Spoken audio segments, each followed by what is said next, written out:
जय हिंद दोस्तों, मैं Suman Patel lead mathematics YouTube channel पर आपका स्वागत करता हूं। आज हम लोग बिहार सचिवालय का सेट नंबर 3 करेंगे। इसके पहले हम दो कंप्लीट सेट का डिस्कशन करवा चुके हैं और यह क्राउन का जो है अभी हम लोग डिस्कशन कर रहे हैं। ठीक है, तो जिसको भी दोनों पिछले वीडियो देखना है, प्ले लिस्ट में सारे वीडियो सेव है, आप जाके वहाँ से वीडियो को देख सकते हैं।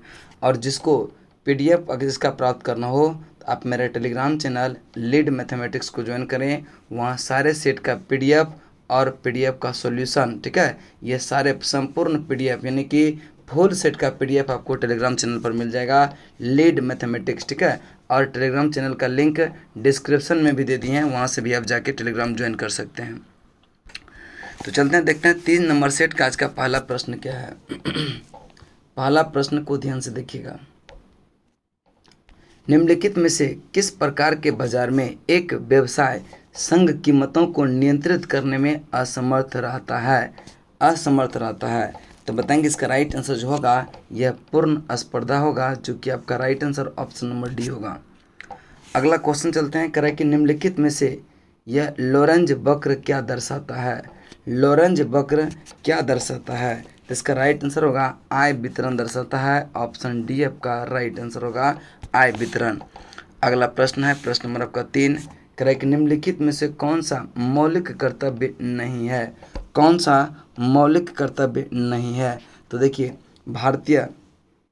भारतीय संविधान का पालन और राष्ट्रीय ध्वज का सम्मान करना यह हमारा मौलिक कर्तव्य है। एकता और भाईचारा को बढ़ावा देना भी यह हमारा मौलिक कर्तव्य है। प्रभुत्व की रक्षा और उसे बनाए रखना यह भी हमारा क्या है, मौलिक कर्तव्य है। सैन्य और शिक्षा के अतिरिक्त सभी उपाधि का उन्मूलन जो है यह मौलिक कर्तव्य के अंतर्गत नहीं आता है। इसका राइट आंसर होगा option number D, option number D. ठीक है, चलिए अगला क्वेश्चन चलते हैं। क्वेश्चन नंबर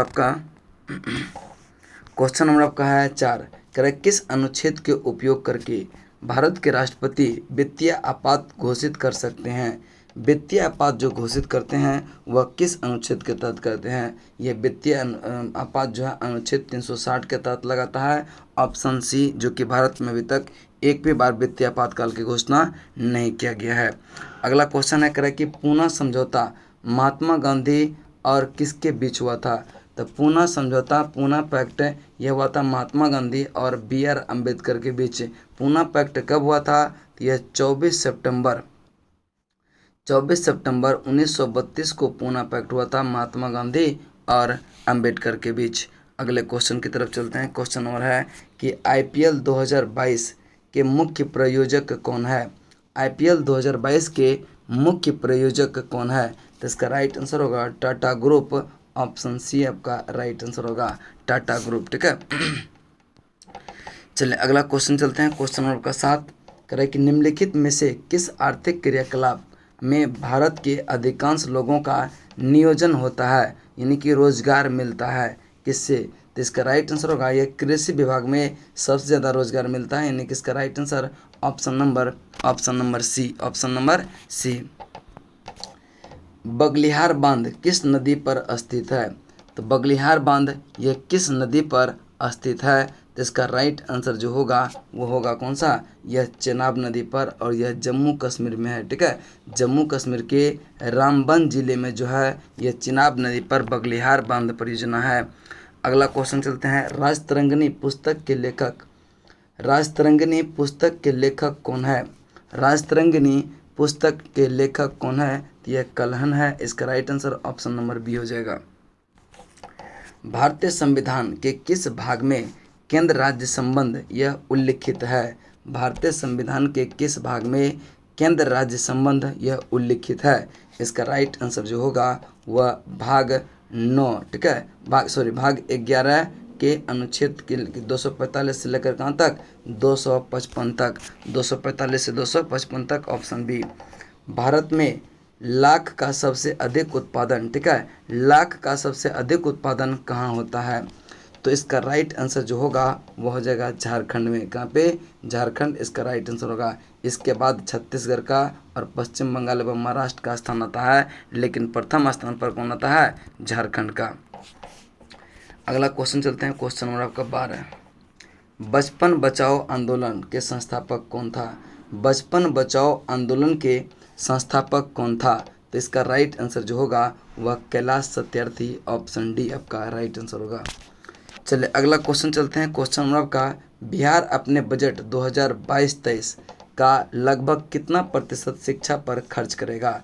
बिहार अपने बजट का 2022-23 में कितना परसेंट शिक्षा पर खर्च करेगा? तो इसका राइट आंसर जो होगा वह 16%। कितना? लगभग 16 पॉइंट, चूँकि यह 16.05% शिक्षा पर खर्च करने की बात कहा गया है, जो कि कितना, यह 39,191 लाख करोड़ के बराबर है। इसका राइट आंसर होगा ऑप्शन नंबर सी, लगभग 16%। नेक्स्ट है पंडित लच्छू महाराज। पंडित लच्छू महाराज जिनका हाल ही में देवभाषण हुआ, किस विधि से जुड़े हुए थे? किस विधि से जुड़े हुए थे? तो इसका राइट आंसर जो होगा वह तबला वादक थे। ठीक है, पंडित लच्छू महाराज यह तबला, ठीक है, तबला वादक थे। इसका राइट आंसर होगा आपका ऑप्शन नंबर बी। 15 का क्वेश्चन है, करे कि निम्नलिखित में से कौन उष्णकटिबंधीय पतझड़ी पौधे हैं जो दक्कन के पठार की विशेषता है? जो दक्कन के पठार के विशेषता है, ये आपका जो हो जाएगा वह चंदन हो जाएगा, चंदन हो जाएगा। ठीक है, जैसे हो गया सागौन, साल, शीशम और महुआ, ये सब उष्णकटिबंधीय पर्णपाती वन होता है। इसका right answer option number C हो जाएगा। देखिए उत्सव है और निम्नलिखित में से करा के मिलान करें। उत्सव और राज्य, कौन सा उत्सव किस राज्य से संबंधित है? तो देखिए पहला है गणगौर उत्सव। ठीक है, गणगौर उत्सव यह राजस्थान में, ठीक है, गणगौर उत्सव राजस्थान में। गणेश चतुर्दशी यह महाराष्ट्र में, और दुर्गा पूजा यह पश्चिम बंगाल के लिए फेमस है। यानी कि 1 का 2, 2 का 3 और सी का 1। गणगौर यह राजस्थान, गणेश चतुर्दशी महाराष्ट्र और दुर्गा पूजा पश्चिम बंगाल।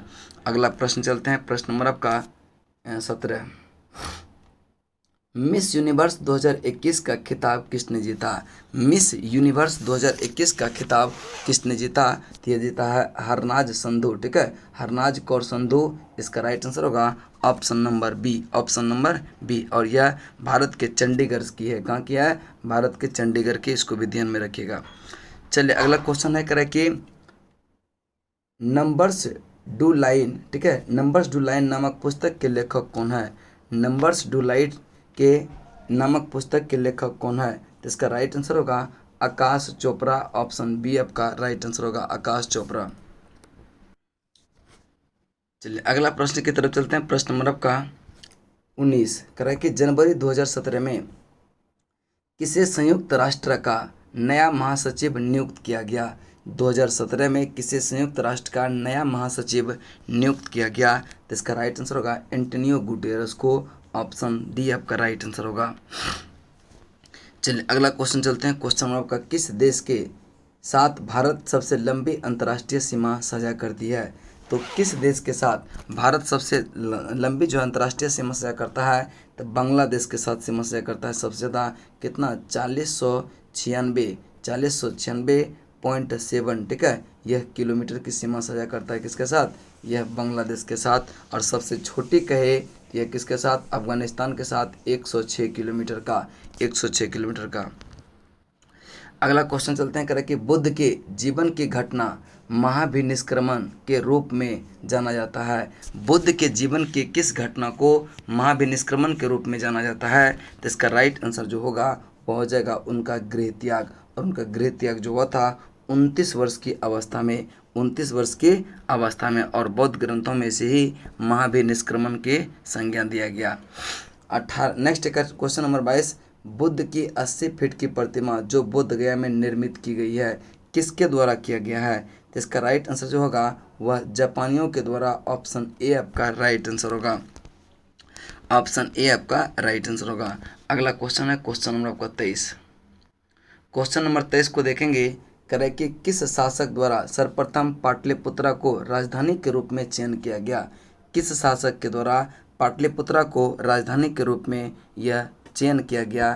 तो इसका राइट आंसर जो होगा वह उदयन, किसके द्वारा? उदयन। इसका right answer option number C हो जाएगा, उदयन। अगला क्वेश्चन है, मत्त विलास प्रहसन के लेखक कौन है? मत विलास प्रहसन के लेखक जो है महेंद्र बर्मन। इसका राइट आंसर होगा ऑप्शन नंबर सी। अगला है कि दिल्ली सल्तनत के किस वंश ने सबसे कम समय तक शासन किया था? दिल्ली वंश के, ठीक है, दिल्ली सल्तनत के किस वंश ने सबसे कम समय तक शासन किया था? तो देखिए, पहला है खिलजी वंश। खिलजी वंश का जो कार्यकाल रहा था 1290 से 1320, 1290 से 1320, ठीक है। उसके बाद तुगलक वंश, तुगलक वंश का रहा था 1320 से लेकर के 1414 तक, 1414 तक। और सैयद वंश की बात करें तो यह 1414 से लेकर के 1414 से लेकर के 1451 के बीच रहा था। और लोधी वंश की बात करें तो यह 1451 से 1526 तक, 1526 तक रहा था। इसको ध्यान में रखिएगा। तो इसका राइट आंसर जो है सबसे ज़्यादा कौन रहा? तो इनमें से सबसे ज़्यादा जो रहा, सबसे कम समय तक शासन किसने किया, पूछ रहा है। तो सबसे कम जो समय रहा था इन चारों ऑप्शन में कौन सा? ये खिलजी रहा था, जो का राइट आंसर ऑप्शन नंबर ए हो जाएगा। दिल्ली सल्तनत में टोटल 5 वंशों में शासन किया था। गुलाम वंश जो प्रथम वंश था उसका कार्यकाल था 1206 से लेकर के 1290, और गुलाम वंश का संस्थापक था कुतुबुद्दीन ऐबक। दूसरा हुआ खिलजी वंश। खिलजी वंश का स्थापना यह 1290 से लेकर के 1320 के बीच रहा था, और संस्थापक जो था इसका जलालुद्दीन खिलजी था। तुगलक वंश का स्थापना हुआ था यह 1320 से लेकर के 1414, और तुगलक वंश का स्थापना किया था गयासुद्दीन तुगलक ने। फिर आया सैयद वंश। सैयद वंश 1414 से 1451 के बीच रहा था, और इसका स्थापना किया था खिज़र खान ने। लोधी वंश का संस्थापक जो था वह बहलोल लोधी था, 1451 से 1526 तक रहा था। तो सबसे कम समय शासन किसका रहा था? खिलजी का। चलिए अगला क्वेश्चन चलते हैं। क्वेश्चन नंबर आपका 26, क्रांतिकारियों के एक गुप्त समाज अभिनव भारत का गठन किया गया, किसके द्वारा? अभिनव भारत का गठन किया गया, यह किसके द्वारा? यह बी.डी. सावरकर के द्वारा अभिनव भारत का गठन किया गया था। देखिए एक्चुअली क्या था कि 1899 में एक मित्र मेला नामक जो है संगठन का स्थापना हुआ था। यह महाराष्ट्र के नासिक में यह स्थापना किया था मित्र मेला का 1899 में, और 1904 में इसका नाम परिवर्तित करके बी.डी. सावरकर ने क्या कर दिया? अभिनव भारत संस्था रख दिया। अगला है गांधी जी दक्षिण अफ्रीका में कितने वर्ष रहे? गांधी जी दक्षिण अफ्रीका में कितने वर्ष रहे?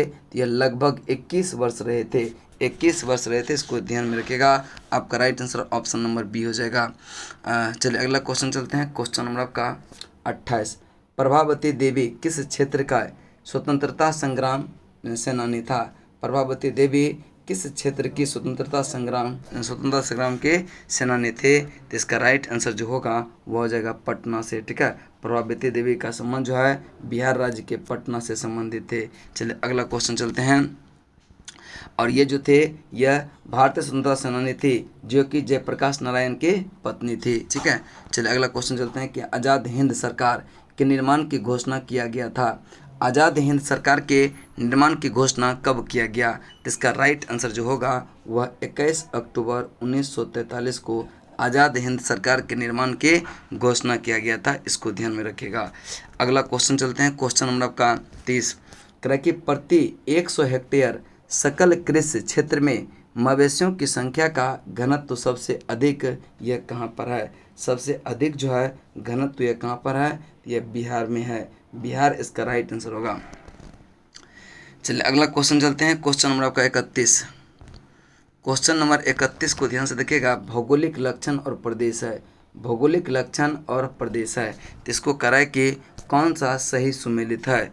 कौन सा सही सुमेलित है? तो इसका राइट आंसर जो होगा एटलस पर्वत यह उत्तर पश्चिमी अफ्रीका में है। यह आपका कथन क्या है? सही है, और यही आपका क्या हो जाएगा? उत्तर हो जाएगा, ठीक है। अबसिनिया पठार यह पूर्वी अफ्रीका में है। पूर्वी अफ्रीका ये तो अरब में नहीं है।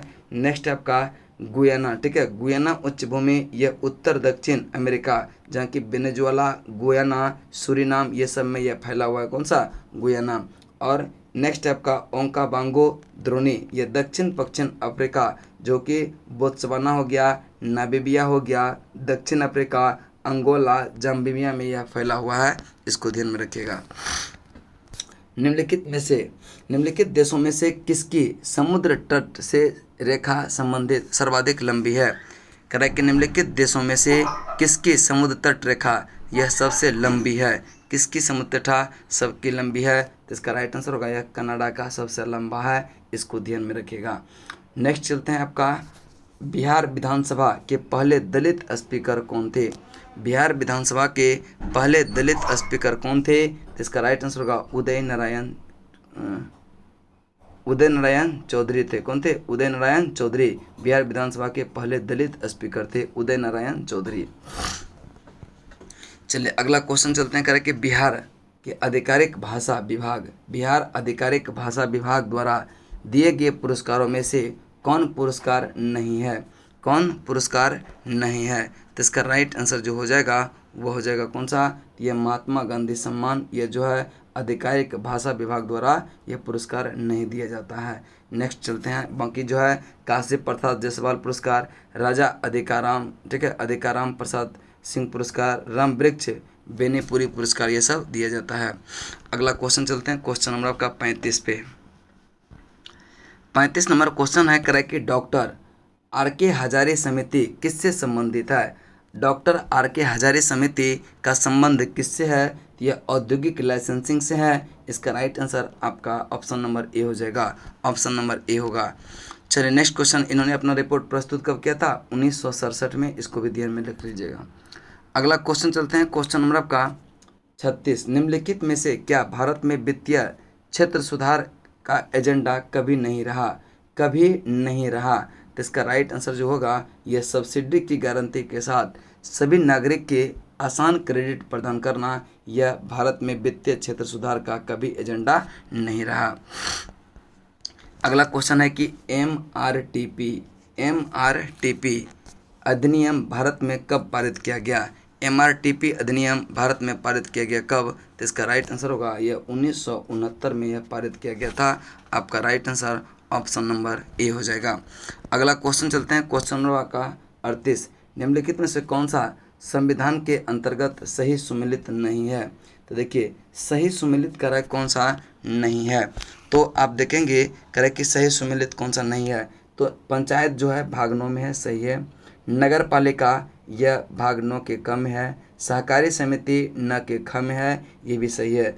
अधिग्रहण जो है यह अधिग्रहण यह भाग 14, ठीक है, भाग 14 के क में है, भाग 14 के क में है, 10 में यह नहीं है। तो इसका राइट आंसर होगा कौन सा?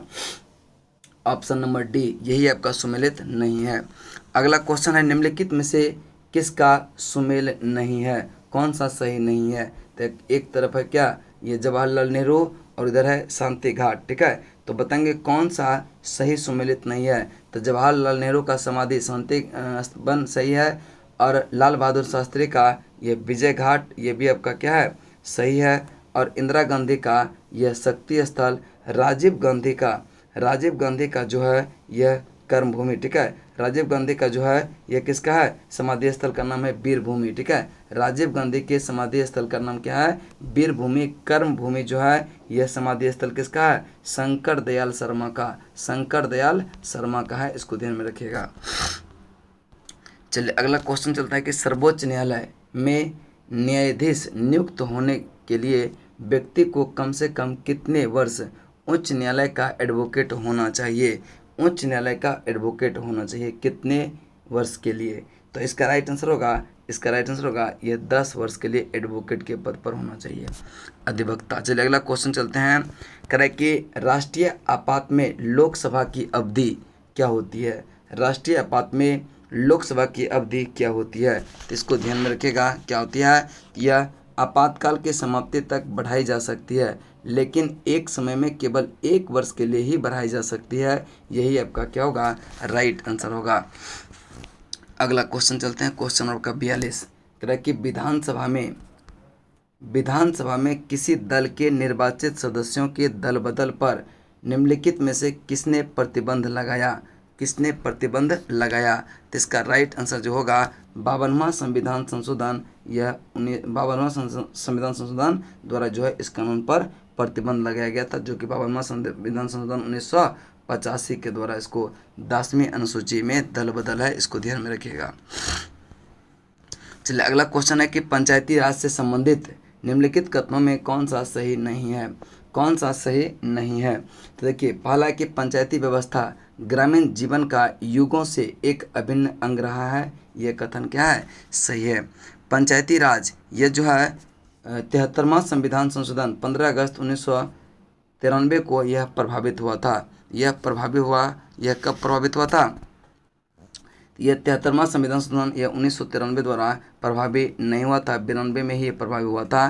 तो यह कथन क्या हो गया? आपका गलत हो गया। और यह त्रिस्तरीय जैविक रूप से, ठीक है, त्रिस्तरीय जैविक रूप से जुड़ी हुई संरचना है, यह कथन भी क्या है? सही है। भारतीय संविधान का अनुच्छेद यह 243 जो है इसके महत्व को बढ़ाता है, यानी कि 1, 3 और 4 सही है। और यह दूसरा नंबर कथन क्या है? सही नहीं है। ठीक है, सही नहीं है, इसको ध्यान में रखिएगा। चलिए अगला क्वेश्चन चलते हैं। पंचायती राज जो लागू हुआ था यह 24 अप्रैल 1993 को लागू हुआ था। ठीक है, चलिए अगला क्वेश्चन चलते हैं। क्वेश्चन नंबर आपका 44 है। कह रहा है कि किस अभिनेत्री को 67वें राष्ट्रीय फिल्म पुरस्कार समारोह में राष्ट्रीय पुरस्कार प्रदान किया गया? उन्होंने यह पुरस्कार चौथी बार अपने नाम किया। किसने किया? तो इसका राइट आंसर जो होगा वह होगा कंगना रनौत। किसने? कंगना रनौत। आपका राइट आंसर ऑप्शन नंबर ए हो जाएगा। अगला क्वेश्चन चलते हैं। क्वेश्चन नंबर आपका 45 कह रहा है कि किस शहर में डिजिटल जनसंख्या घड़ी का उद्घाटन किया गया? तो इसका राइट आंसर जो होगा वह दिल्ली, आपका ऑप्शन नंबर बी हो जाएगा। नेक्स्ट चलते हैं। कह रहा है कि निम्न में से किस राज्य सरकार यह इलेक्ट्रिक कार को खरीदने पर 1.5 लाख रुपया यह प्रति किलोवाट आवर पर 10,000 तक की सब्सिडी देगी? किस राज्य सरकार ने? तो इसका राइट आंसर होगा यह गुजरात राज्य सरकार ने देगा। ठीक है, चलिए अगला क्वेश्चन चलते हैं। 47 नंबर करा कि भारत ने हाल ही में किन देशों के साथ एक वर्चुअल समुद्री अभ्यास एक्सरसाइज शील्ड आयोजित किया? किन देशों के साथ? तो बताएंगे। इसका राइट आंसर जो होगा वह श्रीलंका और मालदीव के साथ। श्रीलंका और मालदीव, आपका राइट आंसर होगा ऑप्शन नंबर सी। सरकार ये किस महाकवि की तपस्थली का मौजूदा नाम बदलकर यह मखदुमपुर को बदलकर परासौली करने की मंजूरी दे दिया? कह कि सरकार ने किस महाकवि की तपस्थली का मौजूदा नाम मखदुमपुर को बदलकर परासौली कर दिया? तो इसका राइट आंसर जो होगा वो होगा सूरदास का। ठीक है, सूरदास इसका राइट आंसर होगा ऑप्शन नंबर ए। और यह उत्तर प्रदेश के मथुरा के गोवर्धन तहसील के निकट पड़ता है। ठीक है, अगला क्वेश्चन है कि कौन सा देश हिमालयी गुलाब नमक के यह भौगोलिक संकेतक जीआई टैग के रूप में पंजीकृत करेगा? तो इसका राइट आंसर होगा यह पाकिस्तान। गुलाबी नमक को कौन करेगा? पाकिस्तान। चलिए अगला क्वेश्चन चलते हैं। करें कि सरकार में रहते हुए प्रादेशिक सेना में कैप्टन बनने वाले पहले सांसद निम्नलिखित में से कौन बने? सरकार में रहते हुए प्रादेशिक सेना में कैप्टन बनने वाले पहले सांसद कौन हुए? तो इसका राइट आंसर होगा अनुराग ठाकुर हुए। ठीक है, अनुराग ठाकुर इसका राइट आंसर होगा ऑप्शन नंबर ए। अगला क्वेश्चन आप देखिए, यहाँ से आपका है यहाँ सबका सामान्य विज्ञान और गणित है। ठीक है, तो विज्ञान के प्रश्न को हम लोग देखते हैं। ठीक है, कह रहे कि जर आवरण यह किससे उत्पन्न होता है? जर आवरण यह उत्पन्न होता है कैलेस्ट्रोजन से। ठीक है, कैलेप्टोट्रोजन। ठीक है, कैलेप्ट्रोजन से होता है, इन्हें ऑप्शन बी आपका राइट आंसर होगा। नेक्स्ट है कह रहे कि विलगित, ठीक है, विलगित प्रोटीन की पहचान हेतु शोषक तकनीकी क्या है? विलगित प्रोटीन की पहचान हेतु शोषक तकनीकी क्या है? तो इसका राइट आंसर होगा यह आपका पश्चिमी पोषक होता है, यानी कि ऑप्शन बी आपका राइट आंसर होगा। गुणसूत्रों की आकृति विज्ञान की अच्छी तरह से अध्ययन यह किससे किया जाता है? गुणसूत्र की आकृति विज्ञान के अच्छी तरह से अध्ययन यह किससे किया जाता है? तो इसका राइट आंसर होगा यह मध्यावस्था में, ऑप्शन सी आपका राइट आंसर होगा। नेक्स्ट है ट्यूबलाइट के साथ प्रयुक्त चोक मूलतः क्या है? ट्यूबलाइट के साथ प्रमुख चोक यह मूलतः क्या है? इसका राइट आंसर होगा प्रेरक है। ठीक है, प्रेरक, यानी इसका राइट आंसर होगा ऑप्शन नंबर ए।